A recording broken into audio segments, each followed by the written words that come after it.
Welcome back to Savage 911. Now, today the question is how deep down this restoration rabbit hole do we actually go?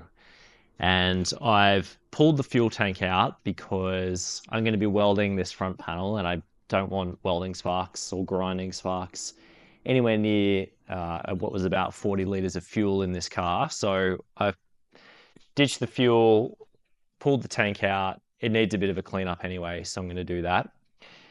And then it's kind of exposed the rest of the rust around the tank and the chassis. So there's a little bit of rust to clean up there. It's actually pretty good. And then I can actually get into there to do the welding from the inside out, as well as touch up a bit of the fuel tubing and wiring while I'm at it. So let's get some stuff done and the big stuff, but I don't want to fix every single bolt in this car. So that's the challenge for today.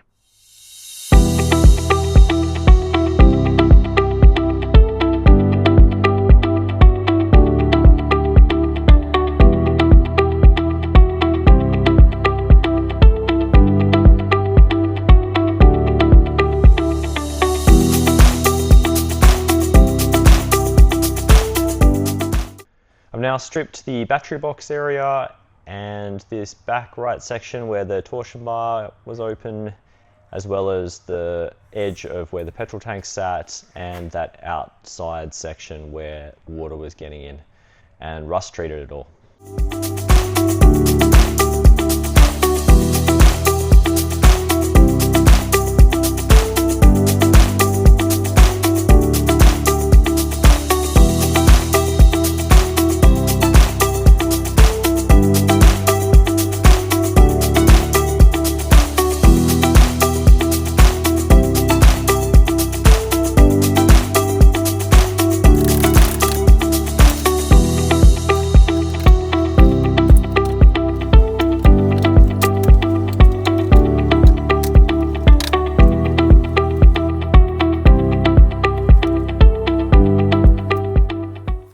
I just sprayed the areas that will be covered by the front latch panel with U-Pol weld through zinc primer, so I won't be able to get to those areas later. Therefore, it's better to get some zinc in there now to protect it. I've done the fuel tank. It's pretty good overall. I've just stripped it back in a couple of rust patch areas. I've rust treated and will do the stone guard and paint. The underbody tray, I will pour 15. That's all cleaned up. And then most importantly, the front latch panel is actually looking pretty good. So it's not welded in yet, but you can see it fits. The gap underneath is not perfect yet. I will cut in a little bit more on the corner here so it drops back a little bit, but it fits. The width is good. And it looks great. I do not want to weld it in yet because I need to get the hood on, which is ready for pickup. And I need to get the quarters on because you can imagine this point here, the alignment between hood, latches, quarter panels, line, panel gaps, like having this able to be moved is definitely going to be valuable. So, but that's in. So all my grinding, cutting, and stripping was going well until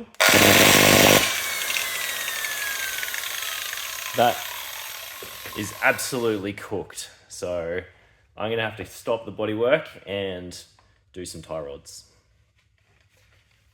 Oh, that stinks. When you're scrolling through the 100 Porsche classifieds you look at every day, one thing that'll often come up is turbo tie rods installed. And I never really exactly understood what that meant, but it's a very popular upgrade for early 911s. This is an early tie rod. Tie rod obviously connects the steering rack to the wheel. This can be adjusted to change the toe-in of the front wheels. This outer bush goes quite often. You can replace just this section here with the rubber bushing. Just pop it out, pull it in, replace it. And then to adjust the toe-in, there's a flat section on this kind of pipe here, reverse thread here, normal thread here.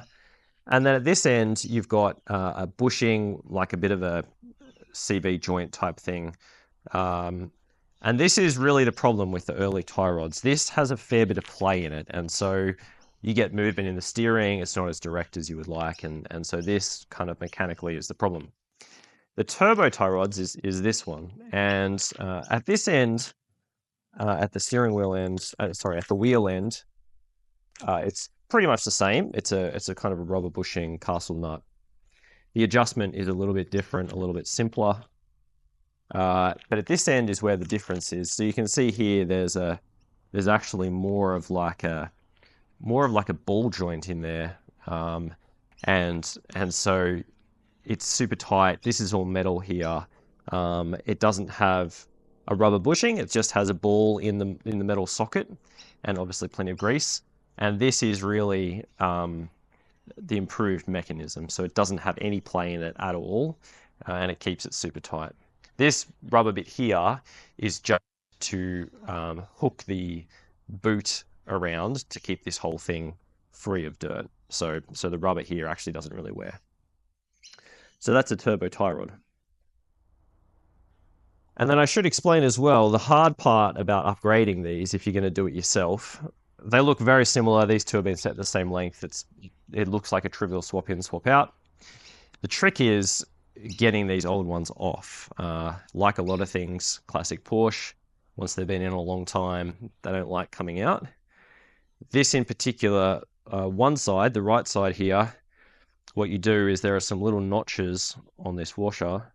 This is a lock washer, very fancy lock washer for the rubber boot to connect to. And it has a very thin section here with little notches, and you've got to get a chisel in the back, knock it to release the lock washer, unwind it, and then you can unwind the whole thing out of the end of the steering rack. A tie rod separating tool is used to separate the outer half of the tie rods, which was easy enough. And on the right hand side, you can see the inner tie rod was easy enough to remove, and that's the exposed steering rack that it screws into. However, on the left hand side, it needed a little more persuasion.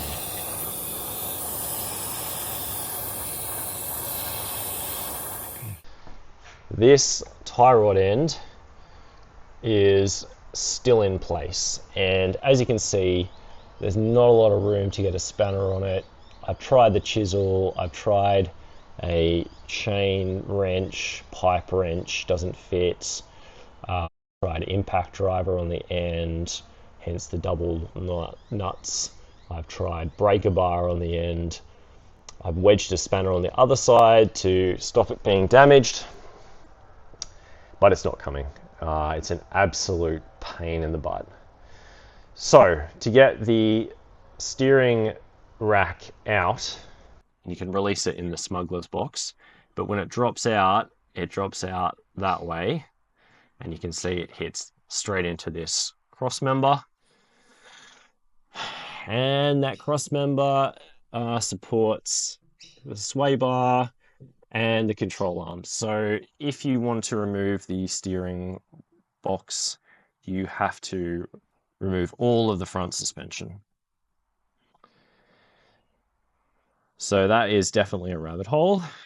Now, these bushes are pretty stiff and perished.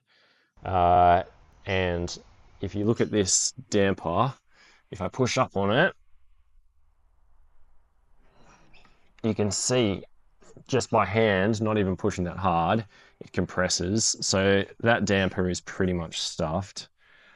And the front ones as well. I mean, you can look at like this is pretty perished. This is super flaky. So yeah, I'm dropping the whole front suspension. The owner wants to do it properly. I had a chat with him about it. So I'm going to drop the full front suspension, change the shocks, the bushes, probably the ball joints, and while I'm there, let's do the rabbit hole properly, and I will repaint the control arms. So that is the next step. To do that, I have to shift my jacks. I've got a big bit of wood getting ready to jack across the belly. Yeah, then hopefully the steering rack will drop out and I can get that tie rod off and put the proper tie rod, turbo tie rods on. So we are definitely going down the rabbit hole. But it's exciting stuff. Please like and subscribe. I'm keen to get stuck into it, continue on, and hopefully in parallel I can get the bodywork moving and start getting that fitted up. And hopefully I won't get too much in the way of myself with the suspension. So please like and subscribe, and I will talk to you soon. Bye.